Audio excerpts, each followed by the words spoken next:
मैंने तो कहा था, हम लोगों ने महापुरुषों से परामर्श करके लिखा था, आपको केवल 3 दिन का उपवास करना है।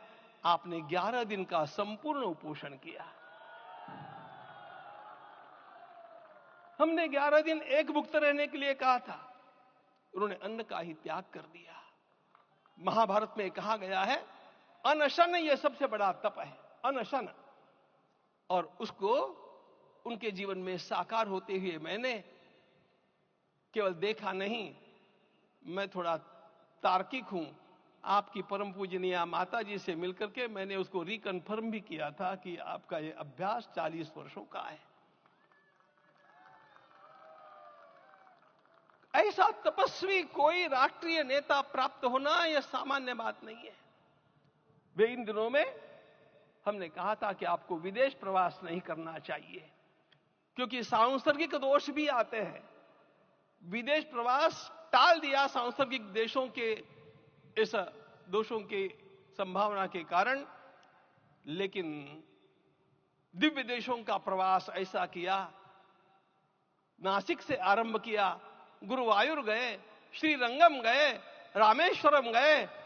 इन सारे स्थानों पर जाकर के वहां के परमाणुओं को लेकर के और पूरी भारत माता के हर कोनों में जाकर के मानो वे निमंत्रण दे रहे थे कि आइए दिव्य आत्माओं, अयोध्या पधारिए और हमारे राष्ट्र को महान बनाने के लिए आशीर्वाद दीजिए।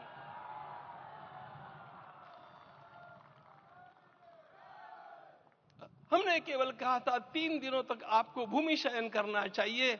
11 दिनों से आप भूमि शयन कर रहे हैं। इस कड़कड़ाती ठंड में इस प्रकार का शयन करना, मित्रों, ब्रह्मा जी ने सृष्टि को निर्माण किया। उस समय उन्होंने एक शब्द को सुना था। भारत की संस्कृति का सबसे मूल शब्द है तप, तप इति। हमारे पूज्य गुरुदेव के गुरुदेव परम गुरु कहा करते थे, कांची के परमाचार्य जी महाराज, तपश्चर। मैं जब भी उनसे मिलता था वे कहते थे तपश्चर। आज तप की कमी हो गई है और उस तप को हमने साकार आप में देखा।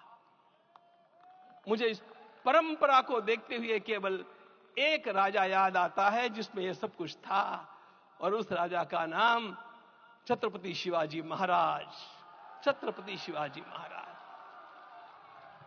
मित्रों, लोगों को पता नहीं है शायद, वे स्वयं जब मल्लिकार्जुन के दर्शन के लिए श्रीशैलम के ऊपर गए, 3 दिन का उपवास किया, 3 दिन शिव मंदिर में रहे, और महाराज ने कहा कि मुझे राज्य नहीं करना है, मुझे संन्यास लेना है, मैं शिव जी की आराधना के लिए जन्मा हूं, मुझे संन्यास लेना है, मुझे वापस मत ले जाइए। इतिहास का वो बड़ा विलक्षण प्रसंग है। उस प्रसंग में उनके सारे ज्येष्ठ मंत्रियों ने उनको समझाया और लौटा करके लाया कि यह भी आपका कार्य भगवत सेवा ही है।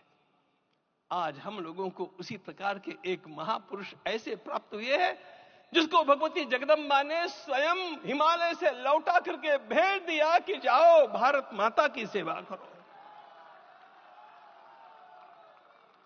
तुम्हें भारत माता की सेवा करनी है। मैं अपने को कभी श्रद्धा रखने के बारे में भावुक नहीं पाता हूं, लेकिन कुछ स्थान ऐसे होते हैं जहां पर आदर के साथ अपना मस्तक अपने आप झुक जाता है। ऐसा एक स्थान हम लोगों को उच्च पदस्थ इस राजर्षि ने जब दिखाया तो मुझे छत्रपति शिवाजी महाराज के गुरु समर्थ रामदास स्वामी महाराज की याद आ गई। उन्होंने शिवाजी का वर्णन किया, निश्चयाचा महामेरु, निश्चयाचा महामेरु, बहुत जनासी आधारू, अखंड स्थितिता निर्धारू, श्रीमंत योगी, श्रीमंत